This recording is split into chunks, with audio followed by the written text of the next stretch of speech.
This time we are going to look at the loop while. We have already seen about the process, that is how to put instructions or commands one by one, and it goes from the top to bottom one after the other.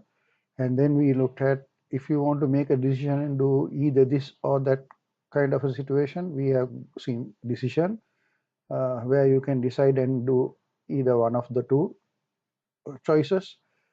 Now what we are going to do is repetition. If you want to repeat something, go through over and over again, do the same thing over and over again several times.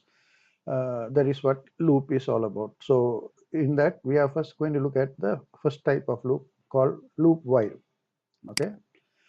So in this video, we are seeing about the loop while, right? And we will see how to dry run that and try and understand it. Okay.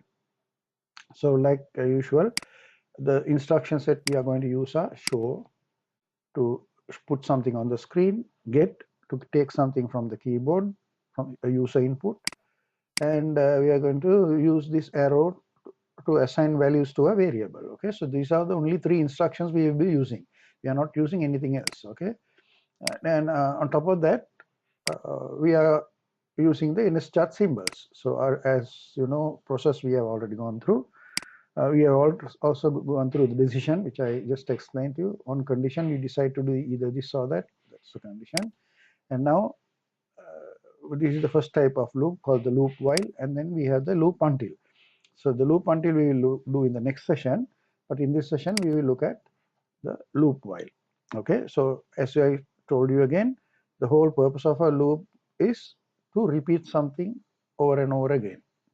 Okay, so what to understand that much more clearer, what we are going to do is we are going to write a program to display number 25 5 times. So that means we are going to repeat the displaying of 25 5 times. But first I want to show you without using a loop how to do this. Okay, how you will do it. Probably you already know, but anyway I just want to show you. And then I will use this same thing and show you how the loop while version of this works. Okay, so see, say start show 25. So the first 25 comes on the screen, then second 25 comes, third one, fourth one, fifth one. So that's it. This is all. So we are repeating 25 5 times. Now here there is no loop. Okay, we have just put processes one after the other and put it 5 times.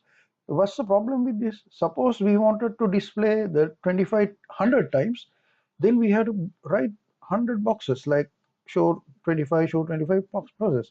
And imagine now this is showing 25, but there are other things that you might want to repeat.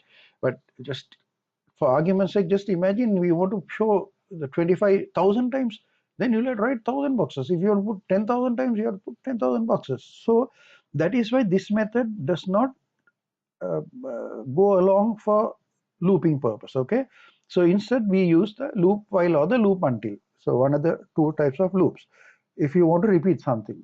Okay, so let's do the same thing using the loop while and see. Okay, so that's so this is the first example. You just try run, if you, as I told you, just keep printing the 25 the 5 times. That is this one first, second, third, fourth, and then the fifth, and done. Send. So since this method becomes not practical as the number of times to display increases, like I told you, 10,000 times, I don't know, number of times, 1,000 times. So because of that problem only, loops, if you want to repeat something, we do not follow this method. Instead, we use the loop structure to do that, and I will show you. And almost all the programming language, not all the programming language, basically every programming languages support this. So basically, the structures we have taken in our NSChart and looked at are the structures all the programming languages support. The process is command after command. Every program supports that. Decision on condition, either do this or do that. Every program supports that, right? And loop, every program again supports. So if we understand this, when we convert into actual programming language, you just know what the structures a program supports, any programming language supports. So once you know this, any other language also is going to give you the same thing. Okay, so let's do the same thing using the loop structure and see.